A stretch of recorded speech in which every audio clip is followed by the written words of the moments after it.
Hey guys, welcome back to Alleviated Soul. So today we are continuing with the part 3 of the chapter Dhruva Mahārāja, Canto 4. Due to his being absorbed in the transcendental ecstasy of love of Godhead, it appeared as if Dhruva was drinking the Lord through his eyes, kissing the lotus feet of the Lord with his mouth, and embracing the Lord in his arms. Although he was only a small boy, Dhruva wanted to offer nice prayers that would glorify the Lord in a suitable manner. But because he was uneducated in terms of linguistic expression, he could not understand how to do so, and thus he felt a kind of disappointment. Being situated in everyone's heart, the Lord could understand Dhruva's awkward position.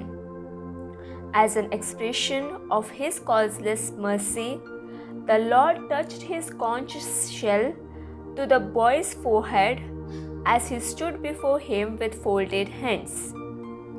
Immediately, Dhruva became perfectly aware of the Vedic conclusion about the absolute truth. Being thus inspired, Dhruva recited his prayers. My dear Lord, by entering within me, you have enlivened my sleeping senses, life force, and power of speech.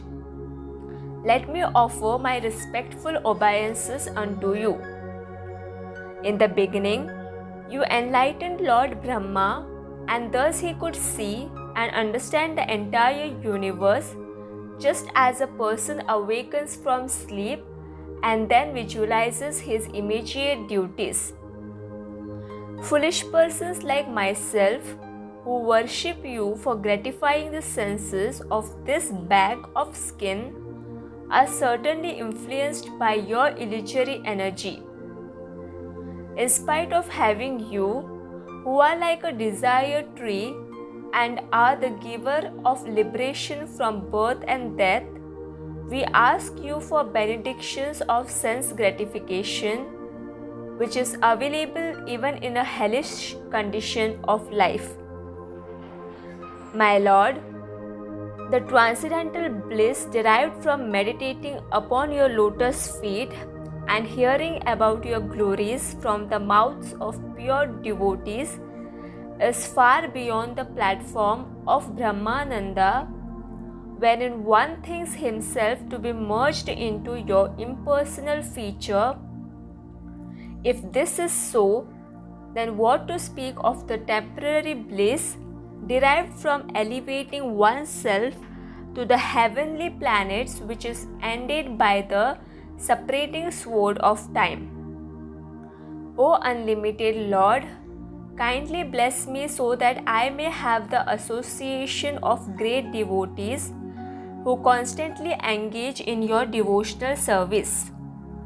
In this way, I will surely be able to cross over the nascent ocean of material existence.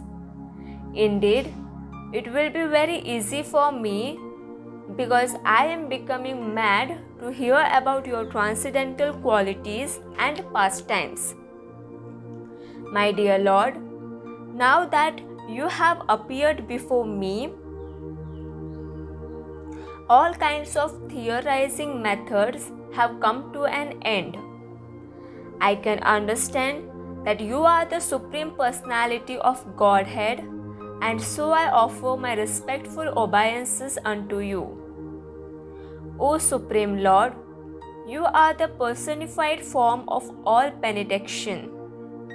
Those devotees who render service unto you without any other desire experience that such engagement is far superior to becoming a ruler and lording it over a kingdom. Still, because you are causelessly merciful, you also maintain such ignorant devotees like me. Just as a cow takes care of her newly born calf by supplying it milk and giving it protection, When Dhruva Mahārāja finished offering his prayers, the Supreme Lord said, "My dear Dhruva, I know the desire that is within your heart. Although it is very ambitious and difficult to achieve, I shall fulfill your aspiration by giving you the effulgent polyster, which will continue to exist even after the dissolution that takes place at the end of Brahma's day. This planet, around which all other luminaries circumambulate, just like a bull threading around a central pole to crush grains, has never been ruled before. When your father retires to the forest, he will hand over his kingdom to you, and thereafter you will rule the earth for 36,000 years. And yet, despite the passage of so much time, you will never grow old, nor will the power of your senses diminish. Sometime in the future, your brother Uttama will be killed while engaged in hunting. Becoming mad due to the death of her son, your stepmother Suruchi will be devoured by a forest fire while searching for him. As king, you will be able to perform great sacrifices and give vast amounts of wealth in charity. In this way, you will enjoy the blessing of material happiness in this life and then remember me at the time of death. Having thus made your human life successful, you will go to my planet, the pole star, wherein Shvetadvipa is situated within the ocean of milk. Having thus attained the local Vaikuntha planet within the material world, you will never have to come back to the cycle of repeated birth and death. Generally, the Lord does not award his pure devotee material opulence, even though he may desire it. Dhruva Mahārāja's case was different. However, for the Lord knew that he was such a great devotee that he would never become deviated from Krishna consciousness, despite such opulence. This indicates that a highly qualified devotee can have the facility of material enjoyment and at the same time remain on the platform of love of God, although this is a very special case. After being worshipped by Dhruva, Lord Vishnu departed for his own abode, riding upon the back of Garuda. After watching with wonder until the Lord was out of sight, Dhruva started for home. And yet, in spite of having achieved his desired goal, Dhruva did not feel very pleased. Having understood the position of unalloyed devotional service, Dhruva very much lamented that he had approached the Lord hoping to gain revenge against his stepmother and achieve a kingdom greater than that of Brahma. Of course, the Lord fulfilled these desires, but Dhruva was ashamed, knowing that such aspirations are not at all befitting a genuine devotee.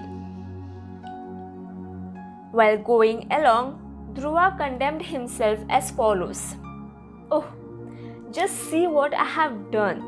I approached the lotus feet of the Supreme Personality of Godhead, who can award his loving service to liberate one from the cycle of birth and death, but out of foolishness, I prayed for things that are perishable. Thus, even though I came face to face with the Lord after only 6 months of austerity, whereas others attain this goal only after many births, due to thinking differently from the Lord, I have fallen down. Because the demigods have to fall back down to earth after enjoying celestial delights, I think that they must be envious of those who are trying to elevate themselves to Vaikuntha Loka. It must have been they who spoiled my intelligence so that I could not take seriously the instructions of my spiritual master Narada Muni. Due to illusion, I had dualistic vision whereby I saw my brother and stepmother as enemies.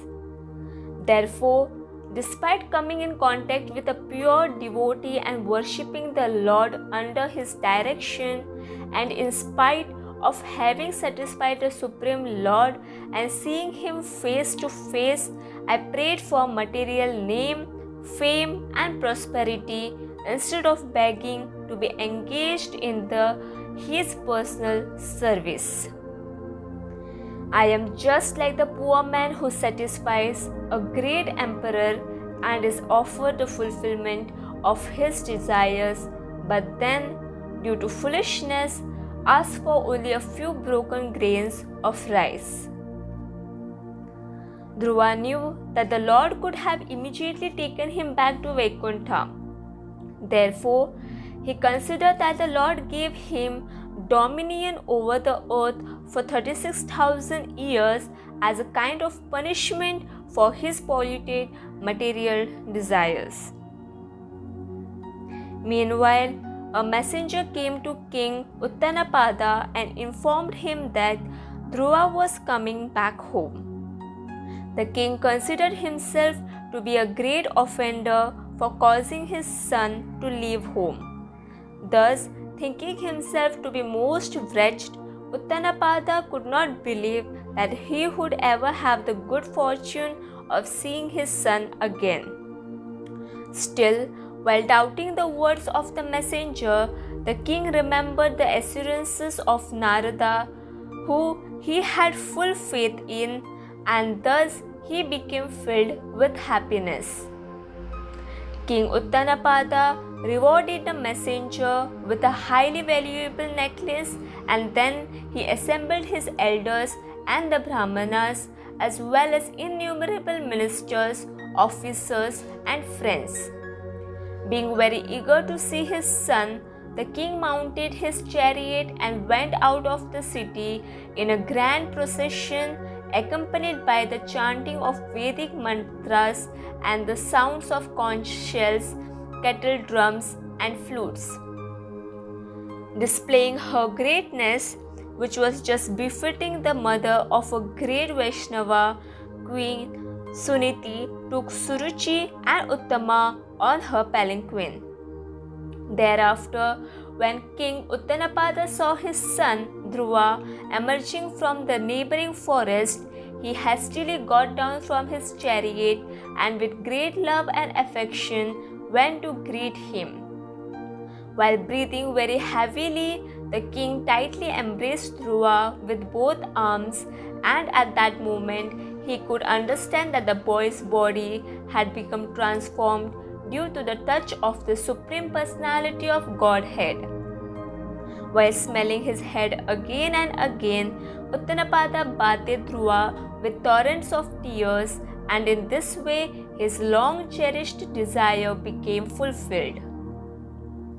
Dhruva offered obeisances to his father, and in return the king inquired about his welfare.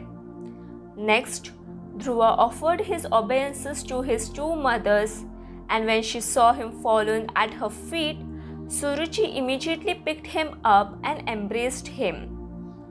While shedding incessant tears, she blessed Dhruva by saying, "My dear boy, long may you live." Then, as Uttama and Dhruva embraced, the hair on their bodies stood up as they became overwhelmed by ecstatic love.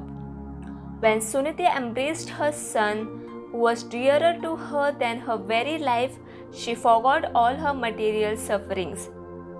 Her tears mixed with the milk that flowed from her breast, and thus she performed the Abhisheka by wetting Dhruva's entire body.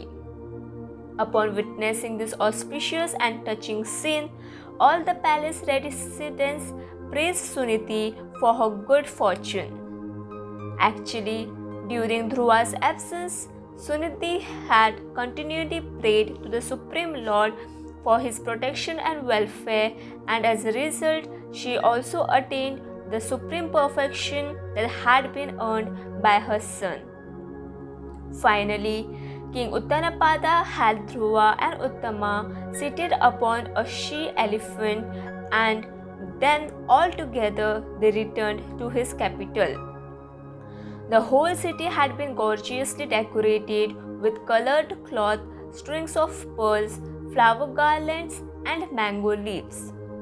All the streets and crossings had been thoroughly cleansed with sandalwood, scented water, and various grains, fruit, flowers, and other auspicious articles were scattered all over.